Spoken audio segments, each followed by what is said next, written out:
On today's JMO with Josh and Joe, we have preseason for the NFL. We're back to normal. Back to normal. Everything is good. Everything feels great. We go from NFL to a little bit of OTDISH on this date in sports history. We have a couple of good ones on that. Then we go from that straight into Hard Knocks. Hard Knocks Get is back. a little look into the Jets. Hard Knocks does its thing, gets us hyped up for the fucking football season. Oh, absolutely. Makes us, I literally almost put a future on the Jets. We'll get to that. But Hard Knocks has been great. Love Nathaniel Hackett. Love some of the players. Getting our fill of Aaron Rodgers. Let's put it that way. A little bit. A little little bit. fill of Aaron Rodgers. Just to a say the little least. one, yes. Then we go into the very few NBA things. Tell you why James Harden is a giant fucking idiot. Douche. Or is he? And then we end off with the Johnny football documentary called Untold on Netflix. It is absolutely incredible, and we give you our takes on basically every part of that documentary because it was basically when we were in college. Yep. We were Joe and I were both in college during that time, and it kind of hit home for us. The nostalgic levels were overwhelming. Overwhelming, to say the least. And then I finished off with a little bit of soccer. Tiny little bit of soccer. Just a little bit. Yeah. All right. Let's rock and roll.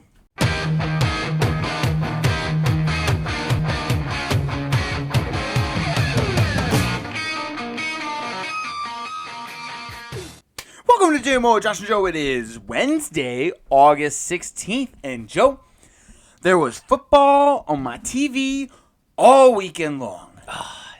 It's like we're back to normal now. Right? It's just all is right in the world. You know, I'm excited. I can wake up on Saturday, Sunday morning, and I have just the most exciting thing to look forward to in the world, and that's football. Of course. And it's almost like a reenactment of like when we got back from COVID. It's like Yeah. the off season is COVID, and now we're going back to normal. Back to normal. Back to normal. Good deal. It's like all is right. All is right in the world. It just feels good. It feels good. I love it. So we had our first full weekend of preseason football. I'm not going to go through every game. I don't want to go through every game. I don't think anybody wants us to go through every game. I don't think you want to go through every game. So Absolutely what not. we're going to do is we're going to do a couple of overreactions that everybody does in the preseason because, of course, we're going to watch it because there's football on our TV, and then we're going to get just enamored by these random, third or fourth string wide receivers that happen to make a great catch, and we're just going to be like, oh, I'm going to pick them in my fifth round of my fantasy league, and then, it ends up panning out to be a terrible pick. Well, when you have that much buildup from the offseason, there's just going to be an explosion of hot takes, that first week. And we keep forgetting that because it does look like a football game, it is still preseason. So, really none of it matters that much or at all, to be honest. The records do, go clean slate 0-0 whenever you start the season. Right. So, yeah, but there is, an absolute explosion, an ejaculation, if you want to call it, of hot takes. Well, let's rub them out, if you will. Let's rub it out. Rub it out. All right. One overreaction I have is why the fuck are all the rookies playing? Why? Why are they all starting? You don't have to start the fucking rookies. You realize that, right? You're going to ruin your potential franchise quarterback, okay? I don't think Anthony Richardson is going to be that good. He doesn't have enough experience. He's an athletic freak. That's what everybody's blinded by. I think Jim Irsay has his claws all over this.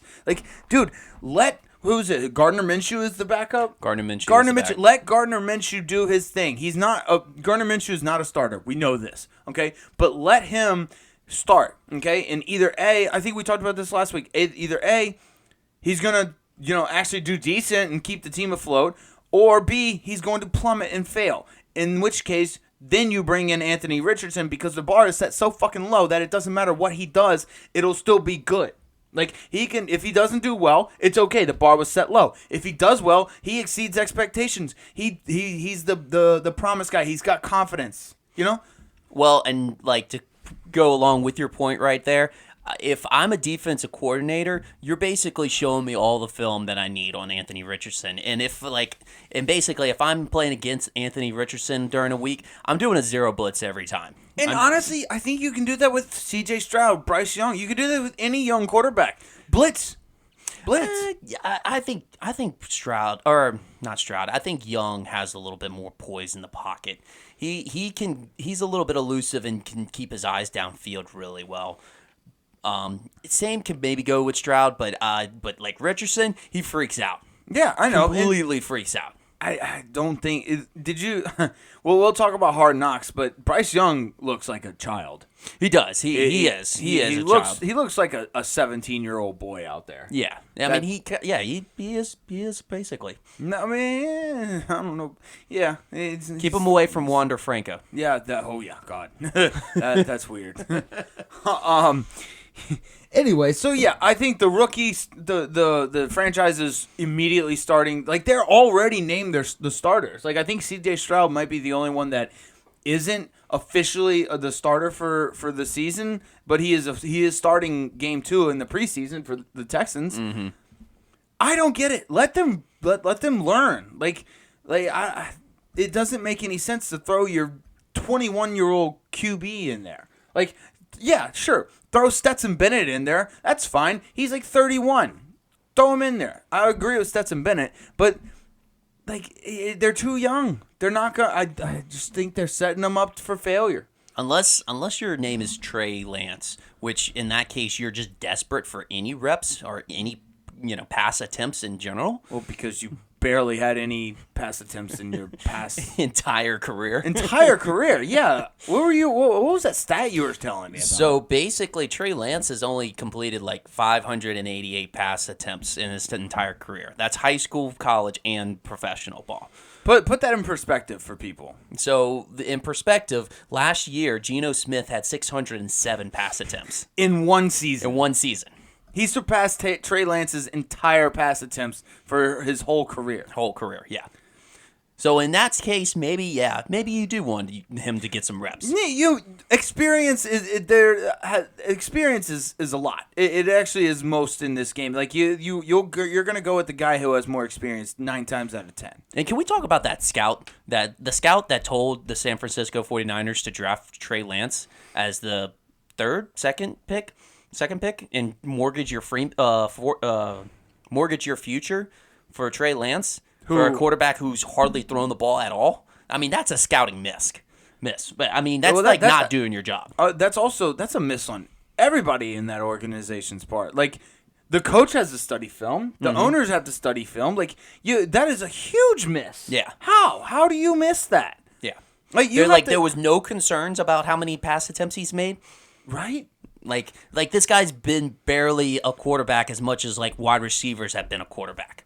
Exactly. I guarantee Jarvis Landry's probably thrown more passes than he has. Odell Beckham, yeah. It's wild. It just makes you think maybe you and I should probably go try and, get a job. Well, if San Fran is just throwing anybody out there, let's toss our names in the hat. They've got a guy who's barely throwing footballs. They put Mr. Irrelevant out there. Right. I mean, hey, they might hire a couple of guys who have no scouting experience, Yeah. But we might as well. Let's try it. Fuck it. Who cares? But yeah, so I did that was one of my big overreactions of the preseason. Another big overreaction is like the Ravens. They won their 29th straight preseason game. Always bet Harbaugh in the preseason. The fucking hardos. Like, tryhards. Yeah. He's got a secret formula for preseason, and he does not want to lose during the preseason. He takes it as serious as the season. You think he just keeps like his first string in just a little bit longer than the other team, and then puts the second string in, and then keeps the second string in just a little bit longer than the other team? It's just so that he can always have a little bit of an edge. He has a delayed substitution. Yeah, probably. But yeah, that's wild. That's just a wild stat in and of itself. let's see what else. Everybody thinking that because like the let's see, because the team lost, they're gonna be bad. I see a lot of those like because the Chiefs lost to the Saints. Chiefs lost to the Saints. They're like, oh no, Super Bowl champions. Are they gonna be okay? Well, and then there's always the overreaction, which this one is more of a highlight to the Hard Knocks. But the Jets look like they're amazing because they destroyed the Panthers. Yeah. Well, we'll get to that. We're gonna recap Hard Knocks, and I got a couple of things I want to say with that, but that's an overreaction there. Definitely an overreaction. Yeah, that's basically what I had as far as overreactions, man. It's preseason. Yeah, I think an overreaction for me is Jordan Love hype going on right now. Well, okay, they've been starting that for the last 2 months. I mean, they have. They've been trying that for a while. I just don't think. I don't see it, man. It's like they're trying way too hard. Like we even thought he was drafted too high. I didn't like the draft pick when Green Bay picked him. It wasn't like it was early in the first round, but it was still in the first round. Yeah. It was like the 24th pick or something. I don't think he should have been drafted then. Yeah, it was high. It was definitely high. But he came out 7 of 10, 46 yards, and had a tutty, which basically is the hype machine for any person playing in the preseason because of the limited time that they play. So if they get a touchdown, it's like, oh, dude, this guy's good. Yeah, but 7 catches, 46 yards, or seven completions, 46 yards. I think it's my overreaction. Check down Sally. Because I think it's going to be basically, I mean, I'm not saying that they won't be good. I think if they are good, it's because he's a game manager and their run offense is kind of the controlling piece of the offense. Think Aaron Jones is going to be the real deal? We got Aaron Jones, you got A.J. Dillon still back there. That's a duo. That's still a good, good duo. Not too bad. And then basically he runs that offense. Matt McFleur. He runs that offense like Shanahan. So it's like it's not completely reliant on the QB. Mm-hmm. So I don't know. That's my take. I think it's an overreaction. I think he's a game manager at best. Good. Again, preseason. I do want to go over the Saints game a little bit since we are local here in Louisiana. The Saints look fucking. I'll go ahead and overreact. The Saints look fucking great. Like that first drive with Derek Carr, did everything I wanted him to do. Screen to Alvin Kamara, nice little zip pass into Michael Thomas where only he could catch it, and then found who was it, Shaheed in the end zone? No, Kirkwood. He found Kirkwood in the end zone. Keith Kirkwood making a return back to the Saints. Yep. And he had poise in the pocket. He looked like he knew what he was doing. He made it look easy. Kamara looked like he was back in full force. Michael Thomas looked really good. I'm going to go ahead and get sold on him again. I know I'm going to do it to myself. I will. I do it every fucking time. I loved it. You loved it? Yeah. The Saints looked great, and that's what I wanted to see. And they got the W.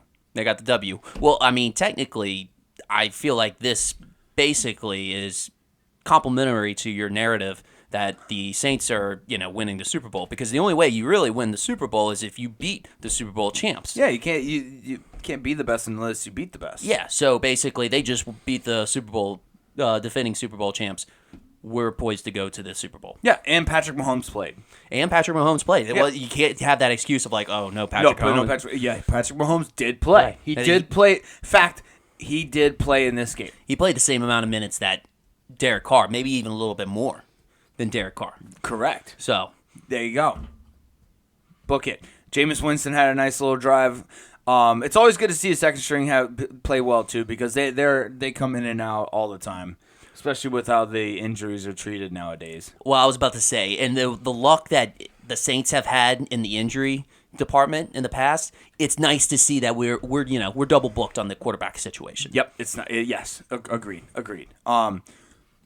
Let's see. Let's get to some other NFL news. Dalvin Cook to the Jets. We kind of all saw that coming. I feel like he's been at the Jets for the last couple weeks.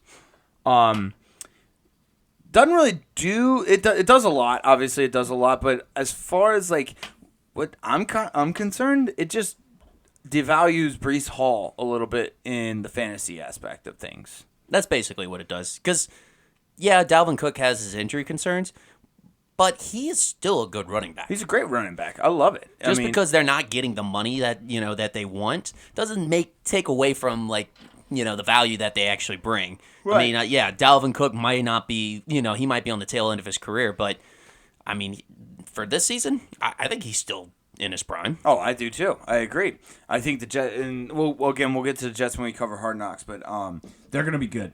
Zeke to the Patriots. I can't think of a better signing for the Patriots than Zeke. Just the way Bill Belichick likes those goal line running backs. I think he's just going. All he's going to do is get carries on the goal line. It's a typical Bill Belichick signing. He likes those. He likes those. Let's put it this way: those vets that look like they're on their way out. Yeah, and he just revives them and a little bit. Yeah, he's the recycling man. He's a recycling man. Good for him. Good for him. Saving the planet. He's a recycling man, and he also likes to find oddball diamonds in the rough. Yep. I don't know if you noticed he gets off on that shit. He does. I don't know if it's also wide receivers that play dual quarterbacks as well. But I don't know if you saw Malik Cunningham, who ended up going undrafted, but he was previously a quarterback at Louisville. Yeah. And he, brought him in that he's going to switch over to wide receiver, but had him play the quarterback position during the preseason game as a third-string quarterback, and actually had some nice shifty moves into the end zone.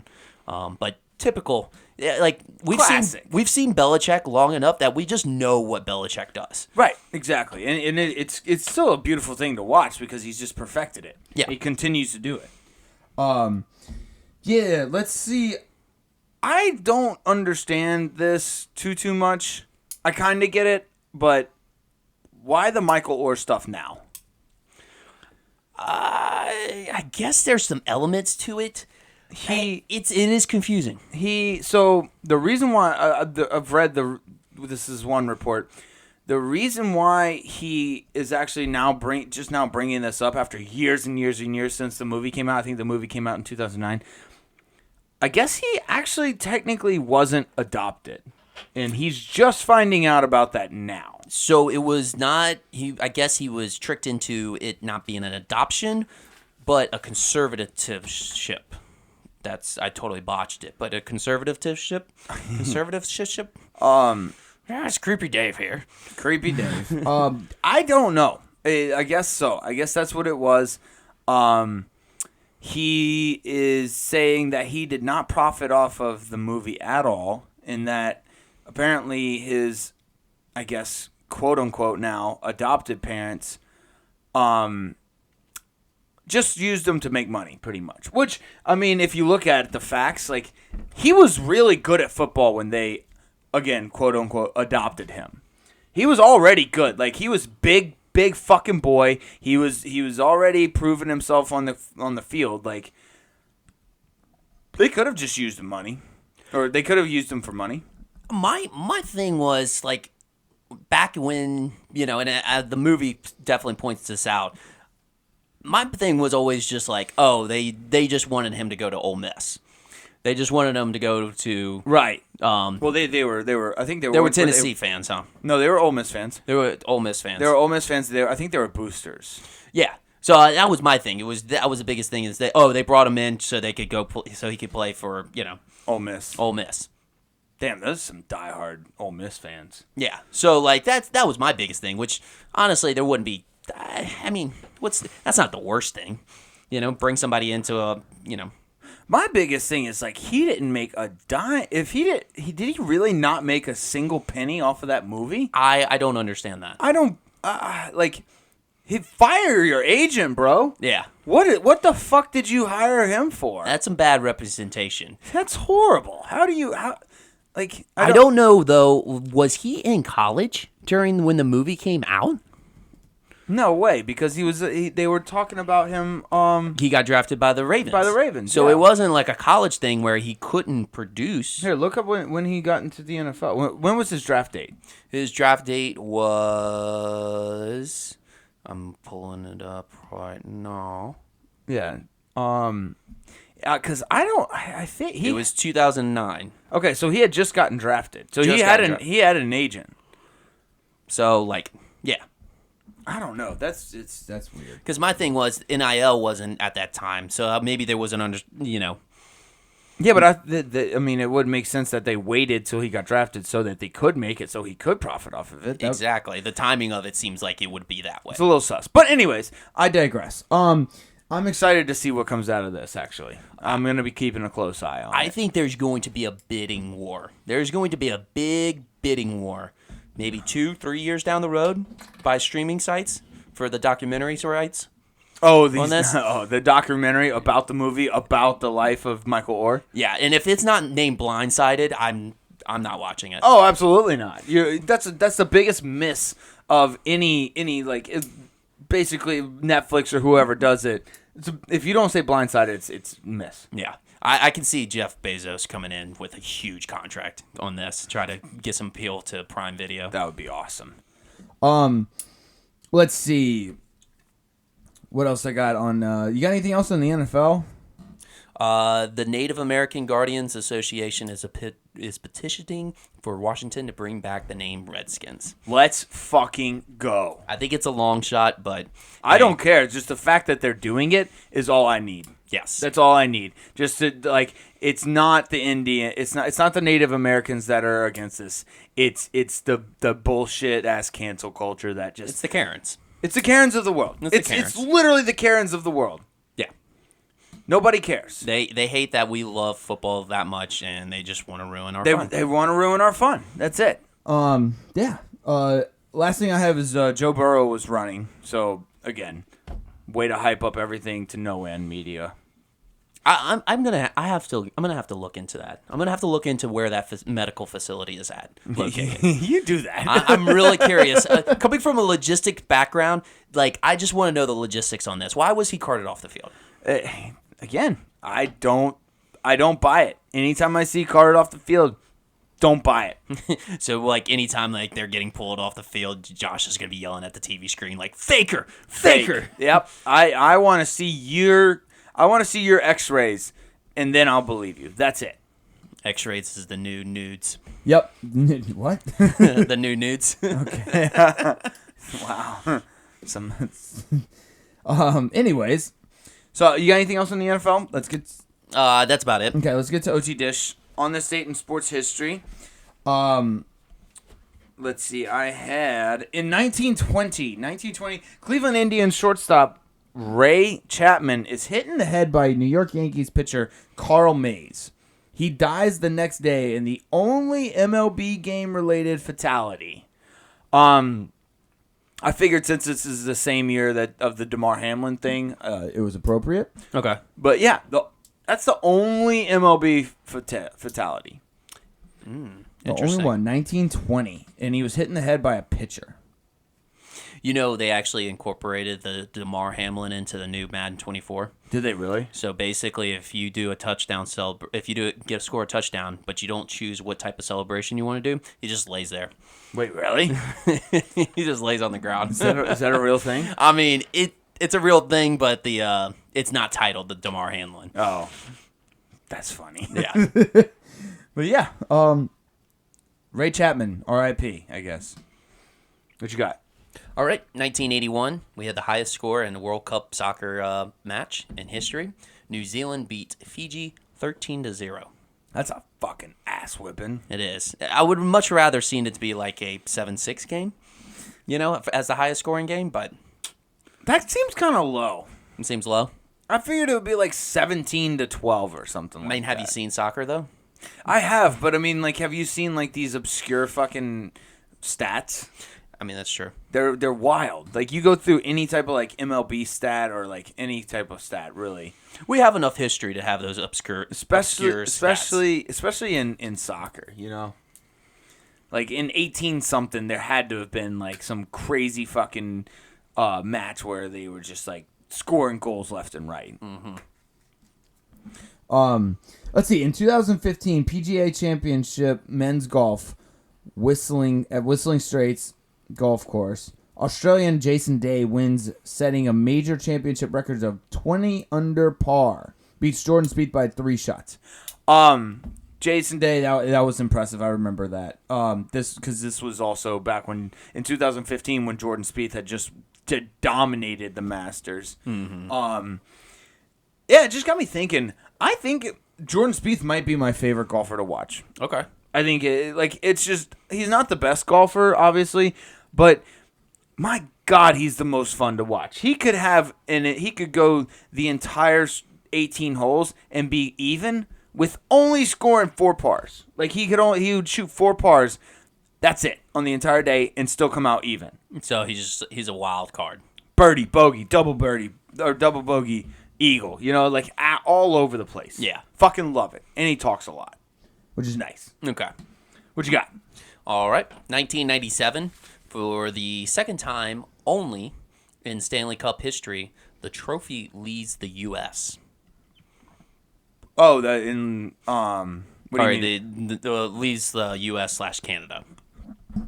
So it made its way over to Russia. Oh, okay, yeah, that makes sense. Because it was so basically in that championship, the Detroit Red Wings won it, and there was 3 Russians. They had a bunch of Russians. Yes, 3 star Russians and basically they brought it over to Russia to celebrate in their home country.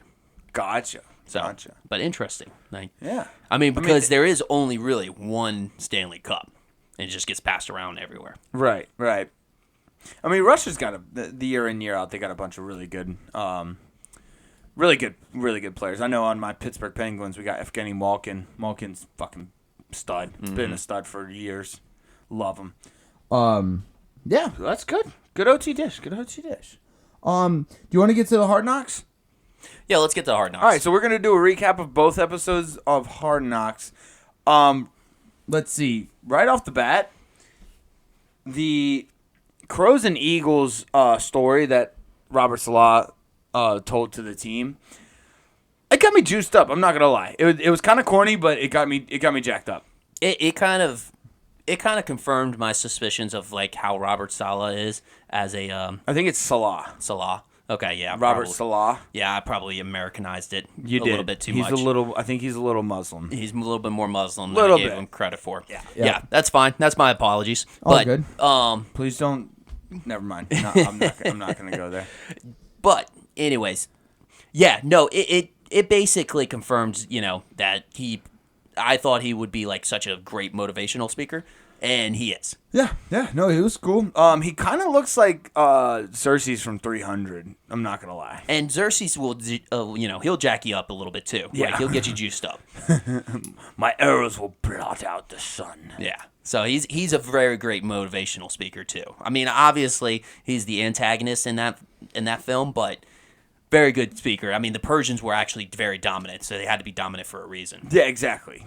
Yeah, of course. Well, they also regarded him as a god. Yeah. Well, I think he kind of regarded himself as a god, and he self-titled that. Yeah, and I think they followed suit. I mean, if you saw, like, people would just bow down and, like, make steps for him using their bodies. Mm-hmm. I remember that part. That was funny. That's pretty intense. Yeah, he also didn't believe that he could bleed, which, kind of throws me off. Anyways, we digress again.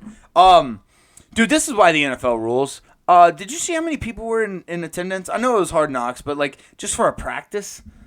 Dude, these people come out and watch practices. Yeah. Well, tell me that you're a deprived franchise without telling me you're a deprived franchise. But they still have like a solid fan base too. Yeah. And like it's just great. It just seemed like the first episode was kind of like just a montage of Aaron Rodgers highlights. This is just basically like a reality TV show just starring Aaron Rodgers. Yeah, no, they definitely followed him around. But my thing was, I was kind of thinking, is like, when's the last time, or when have we had like a future Hall of Fame like that quarterback on Hard Knocks? Because typically you don't really have good teams that are featured on Hard Knocks. And what's his name? The narrator asked Rodgers why nobody wants to do Hard Knocks. Oh, it was Levi Schreiber? Yeah, and Aaron Rodgers flat out said, I mean, it's a distraction. Like, they have to put on airs, they have to put on an act, and it is a distraction. You have cameras everywhere. You can't concentrate. Yeah. I can barely concentrate right now. I have one camera on me. Yes. Like, come on. You know? The, I forget who said it, but like this this was one of the things that stuck out to me. One of the players tried to say charcuterie board, and they ended up saying charcuterie board. Charcuterie board. Yeah, that was Tanzel Smart. Tanzel Smart, charcuterie board. And believe it or not, he's actually from Baton Rouge, Oh, Louisiana. man, that makes all the sense. Yeah. Yep, that makes so much sense now. Big old Cajun boy. Charcuterie board. Yep, that's all I'm calling it from now on. Can you imagine just like Coach O like saying that in his voice? Charcuterie board. Yeah, we're gonna have a charcuterie board. Charcuterie board. I will say this. Did you see Garrett Wilson try and throw a football? Yes. It's a good thing that he is a great receiver. Because, Lord, he cannot throw a fucking football to save his life. And he tried to do, they were doing the no-look passes at that point, which, I mean, your first thought is like, hey, look, work on your fundamentals first, and then try the no-look. exactly. Because honestly, you were thinking that it was going to be some random player that Aaron Rodgers was going to contribute as the second-best no-looker pass, but he gave that to Zach Wilson. Yeah. No look. No look passer. Yeah, he did say he was going to make Zach Wilson's life heaven. Yes. I think we're starting to figure it out. I think most people's mind went to the gutter, but yeah, we're starting to figure it out. He's doing well. Let's see. Darrelle Revis looked really fat. It was a bad look. Oh, yeah, they showed him from the Hall of Fame game. Mm-hmm. Yeah, he No, he's creating himself as his own island. Yeah, he's cultivating an island in himself. Yes. He's just gonna become an island. Yes. Okay, got it. Yeah. If you ain't got no haters, you ain't popping. So that's I think that's what Revis was trying to convey. and then Salah just basically made it audible. Yeah, well, when you have like a storied career like his, and as one of the best cornerbacks, and obviously cemented by the Hall of Fame nominee. Mm-hmm. I mean, you can basically do what you want. I mean, hey, look, that man's been working his ass off his entire life. He deserves to let go. Exactly. Let loose. Speaking of people who have a Hall of Fame career and can do what they want, DeMarcus Ware can sing. Yes. That was weird. That was a little bit of a twist there. That was a little bit of a, or more like from left field. Yeah. Him doing the national anthem, which I think is great. Displays that these guys have other talents besides on the football field. Yep. He probably has done that as a therapeutic thing after football. Right. Keep his mind occupied. Yeah. It's like when people come back from serving in a war or something. You have to do something to keep your mind occupied, otherwise you'll go insane. A lot of times it's like different forms of the arts. A lot of times it's painting. Yep. Because that's very therapeutic. But for DeMarcus Ware, he sang. He sang. He had that voice in him. Yeah, he did. What was up with the magic show at the beginning of episode 2? It's apparently he's known as a mentalist, because that's how his magic is done, is through reading the minds of people, or maybe reading expressions and stuff. But his name's Oz Perlman. So I did notice he would say certain things. So whenever he was trying to guess, remember he had Daryl, or who was it? He had Michael Carter, I think, out there, and he had him turned around, and he had the number 10 written on his back. Mm-hmm.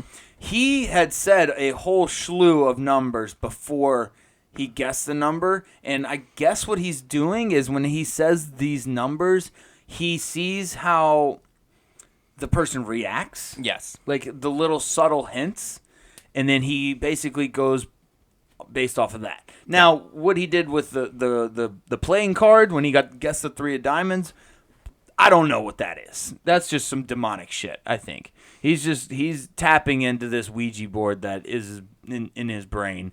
And I think Satan just comes in and just tells him what's on other people's minds. Yeah, it's completely like crazy. I don't know. The entire time I'm just thinking of like how like they actually off camera were setting this up just to fool all of us. Yeah. You know, but like at the same time, the reactions from the Jets players was pretty authentic. They were pretty good. They're not actors. No, they're not actors. It was pretty good. They're So either really much better at acting than we thought. Yes. Maybe doing their therapeutic acting and arts, right? Yep. You know, during football, or basically that was authentic. This guy's the real deal. Yeah. Which I choose to believe this guy's the real deal. One thing that was kind of funny. Do you remember when Nathaniel Hackett flipped off Quentin Williams? It was the most relatable thing of all time. It's because like the Quentin Williams was just disrupting the offense, and Nathaniel Hackett just basically gives him one giant big bird. Yeah. And I'm just like, I don't know how many times I've done that during an LSU Alabama game where I just flipped off Nick Saban. Yeah. Out of just sheer anger because he was just better than us. Can we say how this is making Nathaniel Hackett so relatable, like to each one of us?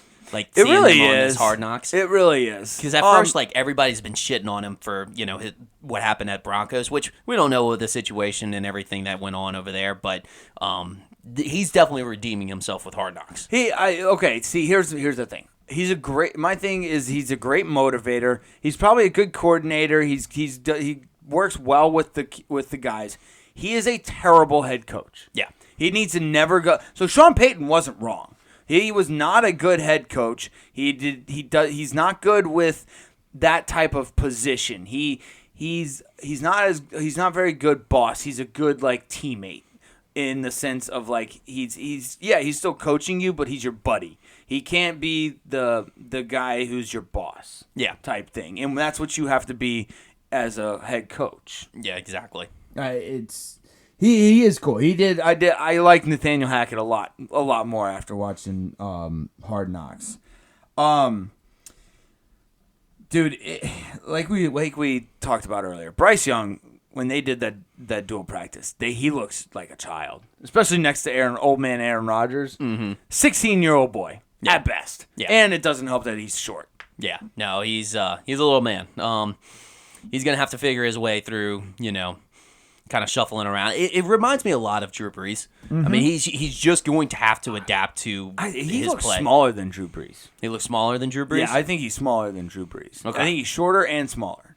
Now, I will say, they used to wear a little bit larger shoulder pads back when Drew Brees was playing too, so it might have made him look a little bit bigger. I still think he looks bigger than Bryce Young. I still do. Let's see. I guess one of the last things I had. Second to last thing. I want to hang out with Quentin Williams. Oh, Quentin Williams? Quentin Williams, yes. He looks awesome. Yeah, he seems like he'd be the funnest guy to hang out with of all time. He's a cool guy. Yeah, cool guy. He likes sacks.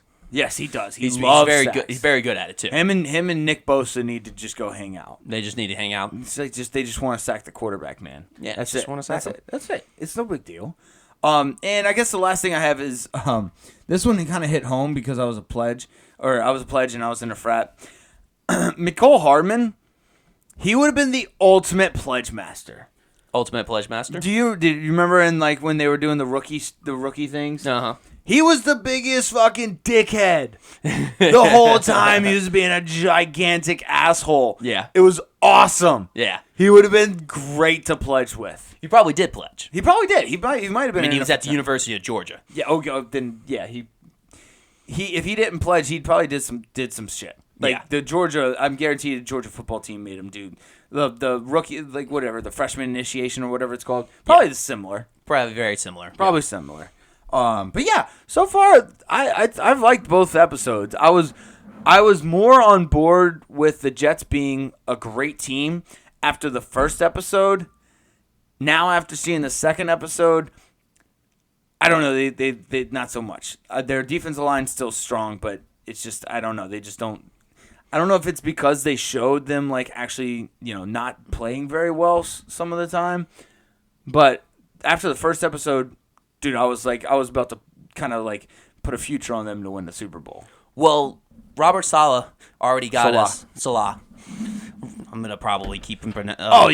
Keep butchering it.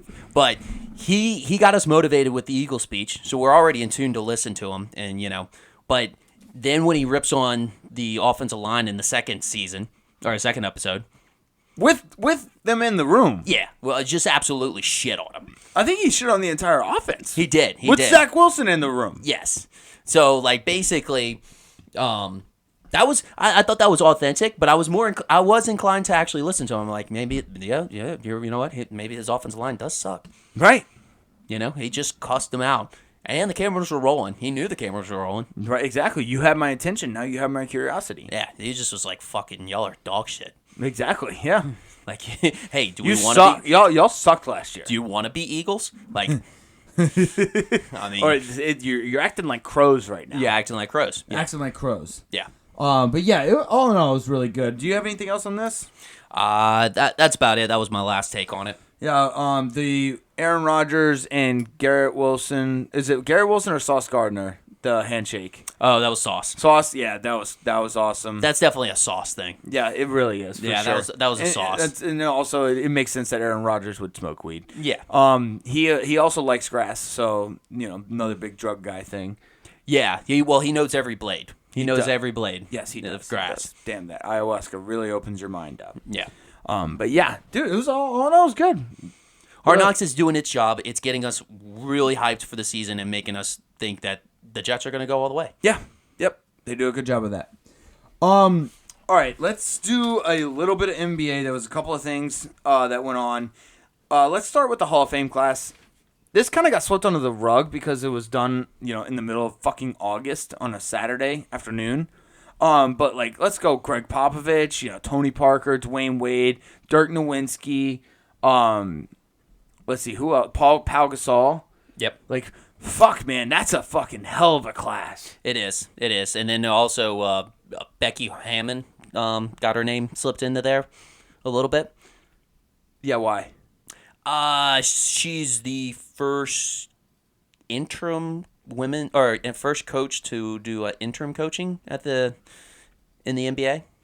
Gotcha. Also, I think was the first woman assistant coach as well. There was a lot of first for for women. So gotcha. It got slipped in there. My confusing thing is most times when you see Hall of Fame people, they're usually done with their career. But both Becky and Greg Popovich are still coaching. They're still yeah. That's what got me a little bit. I think they might just be racing to the jumping the gun a little bit. The NBA does weird shit. Yeah. They're a little odd, but I love that class. That class is fucking awesome. Other than that, yeah, the class is great. Is great. Pau Gasol, I agree. I think he would have been kind of the lower end of that draft or that Hall of Fame class. Obviously, Dwayne Wade, Dirk Nowitzki would have been up closer to the top. Tony Parker was awesome, but yeah, it kind of they need to do it in. I think they should do it during the All-Star break. They really should. I think at least sometime during the season in February or something. Don't wait till August when everybody's a zombie because we've been fucking our brains have been numb from no sports. Everybody's looking forward to football. Yeah, and a telltale sign is that when the Harden news, James Harden news goes overshadows the Hall of Fame news, it's in the wrong setting, wrong time. Setting. And that's a great segue because this James Harden is the biggest idiot. Either that or his if he was on a Madden scale, and his awareness would be a 1 because. Brother, you are not that good anymore. You're not good enough to be talking shit about your employer. Literally your employer. Now, when you were on the Rockets and you were scoring 31, 32 points a game, yeah, sure, you can fucking talk shit. You're basically a role player now, brother. You're not that good. You got too much history now. You got too much history that's against you. Yeah. In that you lose your leverage. I mean, basically, teams are going to be looking at it and be like, okay, well, he went to the Rockets. They had a super team over there, per se.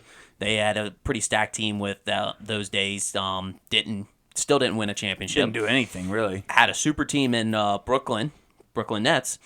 That was a disaster. And technically, you can say they had a super team in Oklahoma City. I mean, they had some good teams in Oklahoma City, but it makes sense that he left. He went for bigger money at that point. That's understandable. But and then he goes to the 76ers. They have themselves set up a good team with him and Joel Embiid. They were talking championship in Philly when he got there. Exactly. So like, history is not on his side. So I don't understand where his leverage is. He has none. And he told it to a bunch of 14-year-olds in China. Yeah. Like what? What are you doing? Yeah. He might have to just stay over there. Yeah, don't come back. I mean, they're going to let him sit China out. League would love that. I know, but they're just going to let him sit because Philadelphia owns him right now. Yeah, like, they're not going to give him up. Fuck that. Why would they? Like he's not worth shit now. They're not going to get anything. They're not going to get anything for him. But the problem is he can't sit out for a certain. Because I was reading on this, he can't sit out for too long of a time period because then his salary is forfeited. So he's going to have to be forced into. He's going to have to be forced into going back. And then if he goes back, he can also just lollygag around and not do anything or just sit on the bench, which could make the team worse. So that's probably going to have to force the Philadelphia 76ers' hands at that point. And at that point, you're probably just trying to get whatever you can for him. Why won't they just let him ride the bench? I get it. It's a waste of money, but it's probably better than the alternative. I mean, yeah, you make a good point. But they have to pay him. Yeah, that's fine. So I don't know. I don't really understand what he's doing, but yeah, he's a cancer. Who's gonna want to pick him up? That's another thing. Like, who's gonna want him? Is Philadelphia even gonna be able to get anything for him? I think the only interest was maybe like going back to Houston, and that's because they're trying to like build up they're trying to like rebuild, or they're kind of on the uprise, so they just wanted like a little supporting veteran player. Right. But they would be dumb to go back to that. Yeah. Yeah. All right. Well, that was talking NBA. You want to get to? We said we were going to recap the Johnny Manziel doc. You want to do that? Let's do it. It was fucking awesome. Yeah. That was a trip down memory lane I did not expect to have. Just blew my mind with some of the stuff that I had no idea about. Yes. Let's just start at the beginning. He was electric in high school. Oh yeah. Just absolutely fucking electric in high school. He had 75 touchdowns in one season? I think something like that. It was like he averaged like 4.5 touchdowns a game. Well, you don't garner the nickname Johnny Football for no reason. He got that at Texas A&M though. No, they were calling him that. I'm pretty sure they were calling him that in Kerrville. Kerryville? I don't know. I thought it was I thought it wasn't until. I just remember hearing that before his rise at Texas A&M, how he was getting that. I remember reading something about him being Johnny Football. I think it was at Texas A&M. But anyways, he did just the amount of shit that he did for Texas A&M. I see why he has. First of all, I see why he has a deep hatred for the NCAA. They fucking worked him over big time. Yeah. Which honestly, that kind of pissed me off. I hate the NCAA now. Like I share his hate, and I wasn't even involved. I just saw what they did to him. Dude, he brought Texas A&M after his freshman year. They had $740 million in donations, like $300 million more than any other year. And that was all because of him. Yeah, solely because of him. Fuck Kevin Sumlin. Fuck Cliff Kingsbury. Fuck the president of Texas A&M. None of them did that. That was Johnny fucking Football. And man, he had the best life. Yeah, no, he definitely he's a football player. He's a football player. That's basically what I found out from this was he was a football player that loved playing football, but he wasn't a professional football player. No. He's a college. He was the high school, college. that was it. He was just gonna go. He just goes out and plays ball. Yep, that's what he it. does, and basically then also loved the success that he garnered from it. Yep, definitely enjoyed that aspect of it. I do like how they went through that freshman year. Like they kind of went game by game. Sort of. They talked about the first game, the Florida game. That was a loss, and they kind of skipped a game out of nowhere. A particular game? Just one particular game. I think I have a pretty good memory of it. LSU. LSU. They skipped the LSU game. The bane of Johnny Manziel's existence. LSU, the only SEC team that Johnny Football did not beat. Dave Aranda had his number. Yes, he did. He had his number big time. They didn't mention it. I don't think LSU got mentioned in the entire fucking thing. Yeah. I'm just going to say that kind of pissed me off a little bit. I felt a little disrespected. Yeah, but it's also, they were highlighting Johnny Football, and those were not highlights for Johnny Football. Yeah, but they also, again, they showed the Florida loss. They showed him, like, when he was about to kill himself. So they're not really all highlights if you think about it. He had some pretty fucking low lights, but they decided to keep the LSU ones out of there. Yeah. I don't know. I'm just saying I got a little disrespected and kind of I got triggered a little bit. I got triggered. But yeah. Let's talk about something that LSU fans would love, and that was the fumble in the air against Alabama. Remember that he fumbled the ball in the air and then threw the touchdown pass? Oh yeah, which basically solidified the win. And basically his Heisman. Yeah. That was like Joe Burrow against Georgia. Yep. The Joe Burrow against Georgia in the SEC championship. Basically, that I remember. I'll never forget that play. It solidified the Heisman. You have to have that defining fucking play. Mm-hmm. And that was it for Johnny Football. It was amazing. Yeah. Jim Nantz. This is a side note. Jim Nantz looked so young. I forgot how I don't know what happened from 2011 or 2012 to now, but he looked so young. Yeah. Holy shit. I'm gonna credit Johnny Football for building the new Texas A&M Stadium.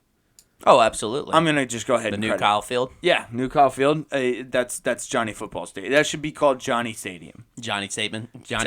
Yeah, not whoever the fuck Kyle. I don't know who the fuck. Honestly, Kyle is. it could still flow with Johnny Football Stadium. Johnny Football Stadium. I think let's petition it. Let's start that one. Okay. I want to talk about his friend Nate because if I'm being honest, I kind of, if I had to choose between being Johnny Football that year and being Nate, I think I would have picked Nate. Dude, Nate, Nate Fitch, he had the life. He had the fucking life. It was like, it reminded me of Blue Mountain State. Yeah. Alex Moran. He had the life, but he was the backup quarterback, you know? He didn't really have to do anything. He just kind of like rode the coattails of the team. Yeah. Yeah, that's what Nate did. He rode the coattails of Johnny Football. Yeah. But he actually was not a bad businessman. Like how he fooled the entire fucking world that Johnny Football's family had oil money. Because I remember that. I do too. Remember. We all thought, like, I bought into it. Yeah. Nobody fact checked that. Nobody fact checked like that. even Skip Bayless. They showed even Skip Bayless they had Skip Bayless fooled. Yeah. And like I'm sure he does his own research, but he has other people doing research for him, so he doesn't look like a complete buffoon. Mm-hmm. Like he makes himself look like a buffoon anyways on TV, but like get that right. Yeah. Oh, but that was brilliant. He fooled the entire fucking nation. Like this guy Nate he should get a piece of the Heisman. A piece of the Heisman? Okay. Yeah. I was thinking more of like he should get like some sort of like business job, like some CEO or yeah, something but like that. That's. I mean, the man's got some. He had some. I'm wondering what he's doing now. That's my Me big too. thing. And the fact that they haven't talked since then is wild. That is wild. That's pretty crazy. Yeah. You figured like Johnny Football would at least come back because like, I mean, he had his best interest. He did. He had his best interest. He was loyal. I think there's a little something behind the scenes that they didn't show. So maybe a sequel to this documentary. Nate Fitch. that would be funny, but no, there had to have been something that happened, something bad, something like really bad had to have happened. But yeah, dude, he was just riding on Johnny Football's coattails. He was hanging out with all these rappers, all these famous actors. Oh, I remember that. Banging all these hot ass girls, just being friends with Johnny Football. Yeah. It was like a real life episode of Entourage. Yeah. It was awesome. And that's why I was like, I kind of wanted to be Nate. Yeah. I kind of wanted to be Nate. That would have been my option or my decision if I had an option between being both of them. Mm-hmm.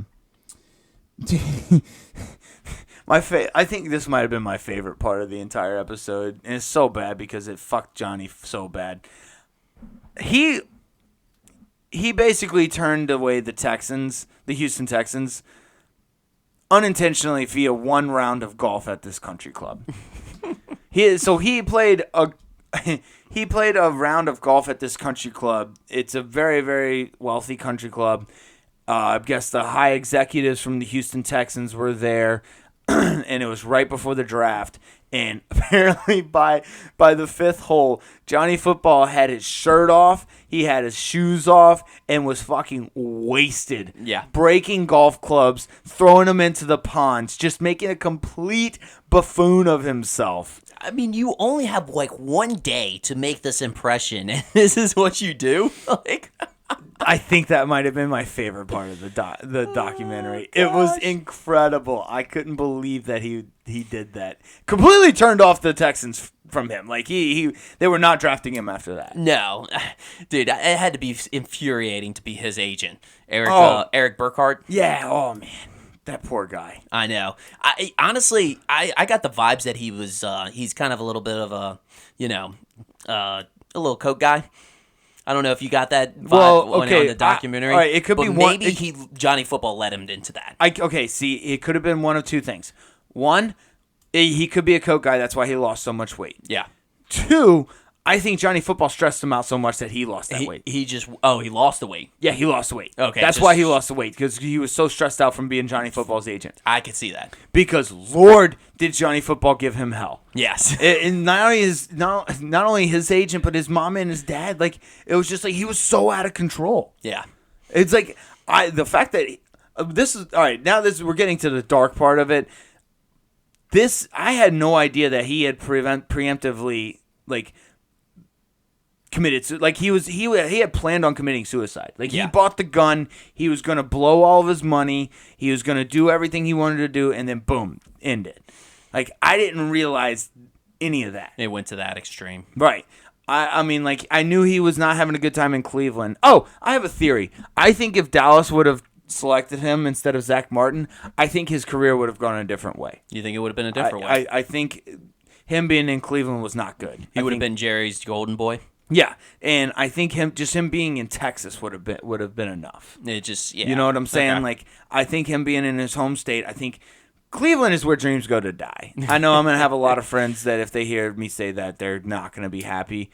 Cleveland's kind of where sports players, they don't really, it's hard to thrive. LeBron had a hard time thriving in fucking Cleveland. Well, I do remember, too, this is a little bit unrelated from the documentary, but Kyle Shanahan came out because he was the offensive coordinator at Cleveland his first year, and they tried to treat him like he was RG3 and play like RG3, and like Kyle Shanahan was like, this guy's not RG3. Right. Like, he's not as fast as RG3. He doesn't play like RG3. He plays a different style of ball. And it was just like putting a square peg in a round hole in that sense. Right. He really isn't. He's a little more of a wild card than Robert Griffin. And honestly, that's what basically, gosh, I can't even think of the offense. Cliff Kingsbury. That's what Cliff Kingsbury was like, because that's what I remember after the first loss against Florida. He was like, "Yeah, I tried to kind of make him do like what I wanted him to do," and then he was like, "I just had to let Johnny Football just do what he wanted to do." Just let him cook. Yeah, let him be the wild card. Let him be Johnny fucking Football. But yeah, it's I guess he's still drinking beers. He had a nice little Stella Artois at the end of that. Yeah. I think some people got upset about that because they were thinking he was going to be like a changed man. But honestly, I thought it went along with the whole documentary. Like, it's like, this is who Johnny Football is. That's what, yeah. And like, yeah, I guess it's sad it didn't work out in the pros, but he's just a football player. He just likes playing football. He's a baller. Yeah, and I think he's actually happy. He seemed like he looked healthier. He seems like he's happier. I mean, obviously it's a documentary, but like as far as looks wise go, he looks good.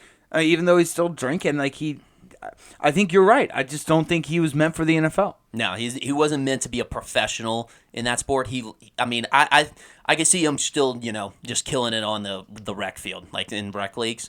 For sure. Yeah, for he sure. He could completely still kill it there. And if he was to go back in college, he would still kill it there. But apparently he still has a year of eligibility left. 1 year of eligibility left? I think so. No, not for football. Once you go to the draft, you can't go back. That's what I thought I heard. He technically had an eligibility, but once you get drafted, I don't think you can go back to college. Let's look into that. All right, there might be like I think he might have 1 more year of eligibility. I think he might be able to go back. Are you thinking or are you hoping? Well, both. But I did hear somewhere that he did, but all in all, it was a fucking phenomenal documentary. It was one of my favorite. Like, yeah, it's. I think it beat the Manti Te'o one for me. And that one was phenomenal. That was the huge twist that I didn't see. Yeah, but it more like hit home for me because 2012 I was in college. Mm-hmm. I idolized Johnny Football. Oh, he had the ultimate life that every one of us wanted. Yes, partying with rock stars. Fucking just smoking Alabama on the fucking football field. The star of a football team or college football in general. His name was Johnny fucking Football. And Johnny Football. Like, come on, dude. It was the best. Like, this one hit home for both of us. It was awesome. Yeah. I loved it. I highly recommend everybody watch it. Yeah. If you haven't. But you got anything else? That's about it. Okay, that was our recap of Johnny Football, the Johnny Football doc. It's called Untold on Netflix. Yeah. The only other thing I have, EPL started. Let's go Reds. Okay. English Premier League. All right. Soccer is back. Soccer's back. Yeah. Love y'all. Later.